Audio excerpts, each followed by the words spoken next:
নমস্কাৰ, এই মুহূৰ্তত আহি পৰিছে সন্ধিয়াৰ কেইবাটাও গুৰুত্বপূৰ্ণ খবৰ। অসমৰ লগতে ভাৰতৰ বিভিন্ন প্ৰান্তৰ পৰা কেইবাটাও গুৰুত্বপূৰ্ণ খবৰ যুগুত হৈছে আৰু এনেকুৱা ধৰণৰ খবৰসমূহ চাবৰ বাবে চেনেলটো সাবস্ক্ৰাইব কৰিব আৰু ভিডিঅ'টোত এটা লাইক কৰি দিব।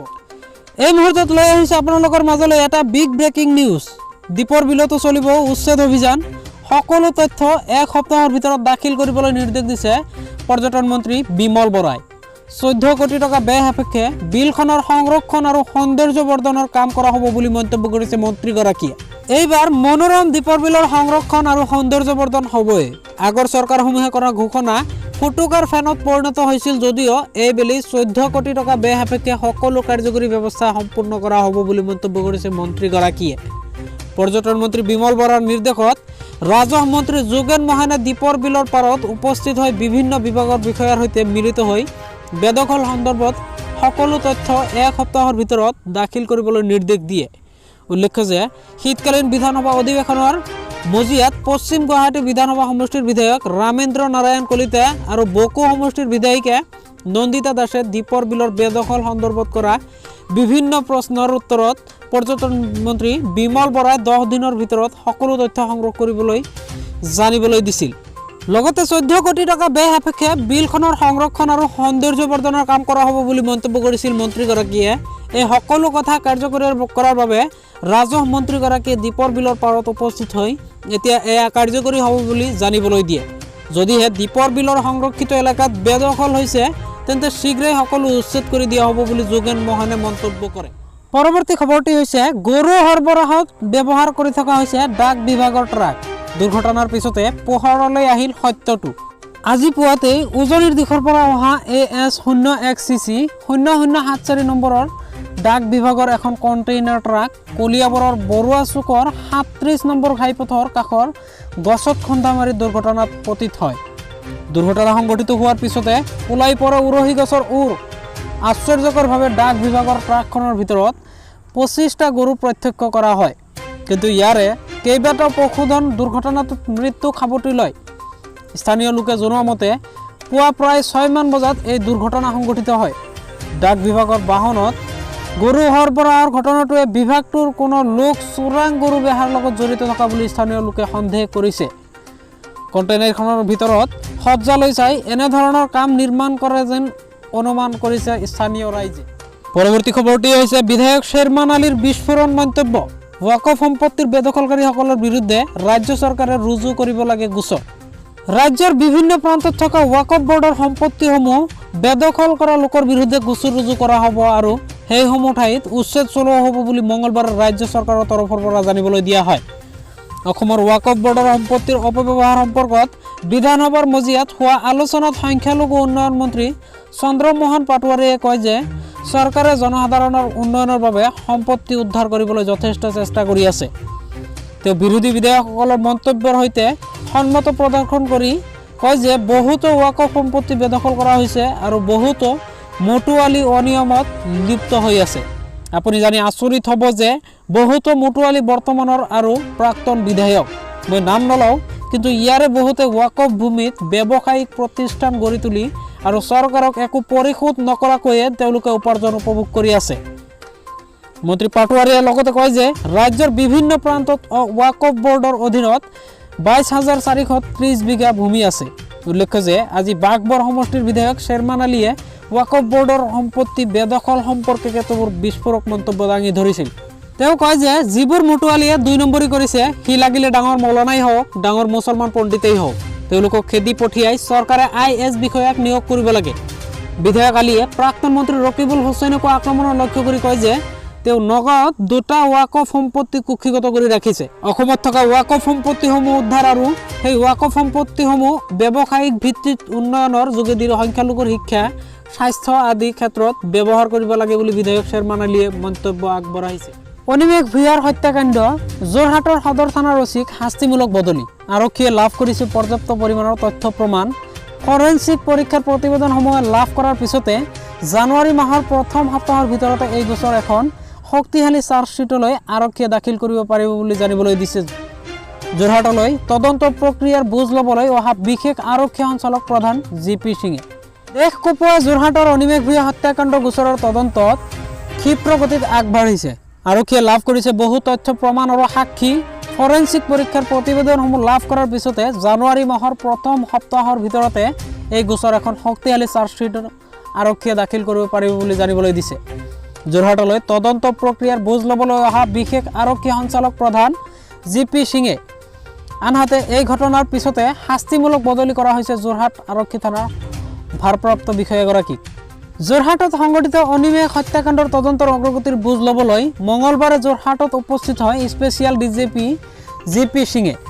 শীৰ্ষ আৰক্ষী বিষয়াগৰাকীয়ে পূব মণ্ডলৰ DIG-কে ধৰি যোৰহাটৰ শীৰ্ষ আৰক্ষী বিষয়াসকলৰ সৈতে যোৰহাটৰ আৰক্ষীৰ অধীক্ষকৰ কাৰ্যালয়ত এক ঘটনাৰ তদন্ত সন্দৰ্ভত বহু সময় ধৰি আলোচনা কৰে। এই ঘটনাৰ পিছতে যোৰহাট সদৰ থানাৰ ভাৰপ্ৰাপ্ত বিষয়া চিদানন্দ বৰাক বদলি কৰা হৈছে বুলি বিশেষ আৰক্ষী সঞ্চালক প্ৰধানগৰাকীয়ে জানিবলৈ দিয়ে। ভাৰপ্ৰাপ্ত বিষয়াগৰাকীৰ কাম কাজসমূহ সন্তোষজনক নাছিল বুলি জানিবলৈ দিয়ে শীৰ্ষ বিষয়াগৰাকীয়ে। আনহাতে এই ঘটনাৰ তদন্ত সঠিক দিশত আগবঢ়াৰ লগতে বহুখিনি তথ্য প্ৰমাণ সাক্ষী লাভ কৰা হৈছে বুলি জানিবলৈ দিছে GP সিঙে। আনহাতে বহুখিনি তথ্য পৰীক্ষাৰ বাবে ফৰেনচিক গৱেষণাগাৰলৈ প্ৰেৰণ কৰা হৈছে। ইয়াৰ প্ৰতিবেদন অহাৰ পিছতে জানুৱাৰীৰ প্ৰথম সপ্তাহৰ ভিতৰতে এখন কটকটীয়া চাৰ্জশ্বিট দাখিল কৰিবলৈ পূৰ্ণ সম্ভাৱনা আছে বুলি জানিবলৈ দিয়ে শীৰ্ষ বিষয়াগৰাকীয়ে। আমি পৰ্যাপ্ত পৰিমাণে এই ঘটনাৰ লগত জড়িত তথ্য প্ৰমাণ লাভ কৰিছোঁ। বহুখিনি ভিডিঅ' CC কেমেৰা ফুটেজ সংগ্ৰহ কৰা হৈছে। চাক্ষুষ সাক্ষীৰ সাক্ষ্য গ্ৰহণ কৰা হৈছে। কিছুমান তথ্য পৰীক্ষাৰ বাবে ফৰেনচিক গৱেষণাগাৰলৈ প্ৰেৰণ কৰা হৈছে। এই প্ৰতিবেদনসমূহ আহিলে আমাৰ দৃঢ় বিশ্বাস যে আমি জানুৱাৰীৰ প্ৰথম সপ্তাহৰ ভিতৰতে এখন শক্তিশালী চাৰ্জশ্বিট দিব পাৰিম, বিশেষ আৰক্ষী সঞ্চালক প্ৰধান GP সিঙে এনেদৰে কয়।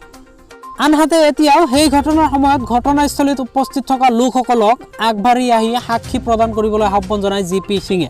সকলো সাক্ষীৰে পৰিচয় আৰক্ষীয়ে গোপন ৰাখিব বুলি পুনৰ স্পষ্ট কৰি দিছে আৰক্ষীৰ তৰফৰ পৰা। আনহাতে সমগ্ৰ যোৰহাট জিলাখনত ড্ৰাগছ তথা নিচাজাতীয় সামগ্ৰীৰ বিৰুদ্ধে অভিযান কঠোৰভাৱে অব্যাহত ৰাখিবলৈ যোৰহাট আৰক্ষীক নিৰ্দেশ দিছে বিশেষ আৰক্ষী সঞ্চালক প্ৰধানগৰাকীয়ে। ইয়াৰ বাবে স্কুল কলেজসমূহৰ সমীপত থকা সন্দেহজনক বিপণীসমূহৰ বিৰুদ্ধে অভিযান চলাবলৈ আৰক্ষীক নিৰ্দেশ দিয়ে শীৰ্ষ আৰক্ষী বিষয়াগৰাকীয়ে। এই হত্যাকাণ্ডৰ তদন্তৰ অন্তত এখন শক্তিশালী চাৰ্জশ্বিট দিয়াৰ বাবে উঠিবৰি লাগিছে যোৰহাট আৰক্ষীৰ বিভাগ।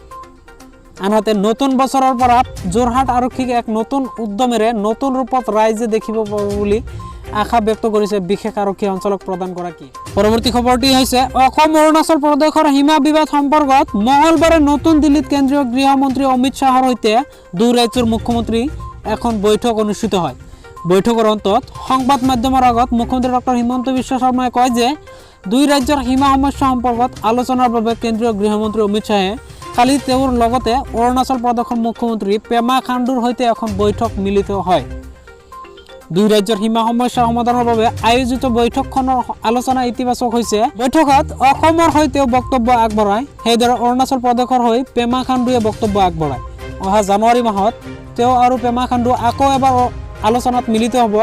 তদুপৰি আজি কেন্দ্ৰীয় গৃহমন্ত্ৰীৰ সৈতে আলোচনাত অৰুণাচল প্ৰদেশৰ চাকমা সমস্যা সম্পৰ্কতো আলোচনাত অনুষ্ঠিত হয়। সেই বিষয়ত অসমৰ মুখ্যমন্ত্ৰী হিচাপেও তেওঁৰ পৰাও কেন্দ্ৰীয় গৃহমন্ত্ৰী অমিত শ্বাহে মতামত গ্ৰহণ কৰে।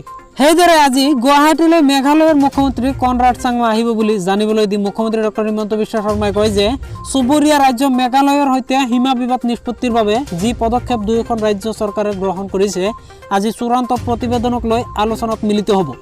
অৰুণাচল প্ৰদেশ আৰু মেঘালয়ৰ সৈতে সীমা বিবাদ নিষ্পত্তিক লৈ তেওঁ যথেষ্ট আশাবাদী বুলি উল্লেখ কৰি তেওঁ কয় যে সীমা সমস্যা নিষ্পত্তিৰ ক্ষেত্ৰত সৰ্বদলীয় বৈঠক অনুষ্ঠিত কৰাৰ লগতে এই সম্পৰ্কত বিধানসভাকো অৱগত কৰাব লাগিব। এই সমস্যা সমাধানৰ ক্ষেত্ৰত সকলো ঐক্যবদ্ধ হ'ব লাগিব। তথাপি মেঘালয় আৰু অৰুণাচল প্ৰদেশৰ লগতে থকা সীমা বিবাদ বৰ জটিল নহয় বুলি তেওঁ জানিবলৈ দিয়ে। এদিনীয়া কাৰ্যসূচীৰ কালি দিল্লীত উপস্থিত হোৱা মুখ্যমন্ত্ৰী ডক্টৰ হিমন্ত বিশ্ব শৰ্মাই নিশাৰ ভাগত পুনৰ কেন্দ্ৰীয় গৃহমন্ত্ৰী অমিত শ্বাহক সাক্ষাৎ কৰাৰ কথা। এই সন্দৰ্ভত মুখ্যমন্ত্ৰী ডক্টৰ হিমন্ত বিশ্ব শৰ্মাই কয় যে ৰাজনৈতিক বিষয়ক লৈ নিশাৰ ভাগত এই কেন্দ্ৰীয় গৃহমন্ত্ৰীৰ সৈতে আলোচনাত মিলিত হ'ব। মণিপুৰ বিধানসভা নিৰ্বাচনৰ প্ৰসংগতে এই আলোচনা অনুষ্ঠিত হ'ব। আনহাতে কালি তেওঁ কেন্দ্ৰীয় বিত্তমন্ত্ৰী নিৰ্মলা সীতাৰমণকো সৌজন্যতামূলক সাক্ষাৎ কৰে। পৰৱৰ্তী খবৰটি হৈছে দেশত ক্ৰমান্বয়ে বাঢ়িছে অমিক্ৰণত আক্ৰান্তৰ সংখ্যা। ইতিমধ্যে 200 ঘৰ অতিক্ৰম কৰিলে আক্ৰান্তৰ সংখ্যাই। সেয়েহে অমিক্ৰণক লৈ কেন্দ্ৰীয় চৰকাৰে ৰাজ্য চৰকাৰসমূহক সতৰ্ক কৰি দি প্ৰতিৰোধমূলক ব্যৱস্থা গ্ৰহণৰ পৰামৰ্শ দিছে। কেন্দ্ৰীয় স্বাস্থ্য মন্ত্ৰালয়ৰ পৰা কোৱা হৈছে যে অমিক্ৰণত আক্ৰান্তৰ সংখ্যাই 200 ঘৰ অতিক্ৰম কৰিলে এনে সময়ত ইয়াক প্ৰতিৰোধ কৰিবলৈ ব্যৱস্থা গ্ৰহণ কৰা উচিত। আনহাতে সমাগত বৰদিন আৰু নতুন বছৰক আদৰাৰ নামত অনুষ্ঠিত হ'বলগীয়া উৎসৱমুখৰ পৰিৱেশত অমিক্ৰণক অধিক সংক্ৰমিত হোৱাৰ আশংকা প্ৰকাশ কৰিছে স্বাস্থ্য মন্ত্ৰালয়ে। সেয়ে এই সময়ছোৱাত অমিক্ৰণক প্ৰতিৰোধ কিদৰে কৰিব পাৰি তাৰ বিষয়ে চিন্তা চৰ্চা কৰিবলৈ কোৱা হৈছে। প্ৰয়োজনত নৈশ কাৰফিউৰ ব্যৱস্থা কৰিবলৈ নিৰ্দেশ দিয়া হৈছে। কেন্দ্ৰীয় চৰকাৰে ৰাজ্যসমূহলৈ প্ৰেৰণ কৰা এক পত্ৰত স্থানীয় আৰু জিলা পৰ্যায়ত সংক্ৰমণ প্ৰতিৰোধ সম্পৰ্কীয় নীতি নিয়ম কঠোৰভাৱে পালন কৰিবলৈ কোৱা হৈছে। উল্লেখযোগ্য যে কৰ্ণাটকৰ 30 ডিচেম্বৰৰ পৰা 2 জানুৱাৰীলৈ কোনো সমদল বাহিৰ কৰা বা অনুষ্ঠান আয়োজনৰ অনুমতি প্ৰদান নকৰে। নৱবৰ্ষ উদযাপনৰ ওপৰতো আৰোপ কৰা হৈছে বিশেষ নিষেধাজ্ঞা। আনহাতে মুম্বাই BMCয়ে খ্ৰীষ্টমাছ আৰু নৱবৰ্ষৰ পাৰ্টি পৰিহাৰ কৰিবলৈ আহ্বান জনাইছে। ৰাজহুৱা অনুষ্ঠান উপস্থিত থকাৰ নিয়মবোৰ কঠোৰভাৱে পালন কৰিবলৈ কোৱা হৈছে। মানুহক ভিৰ পৰিত্যাগ কৰিবলৈ কোৱা হৈছে।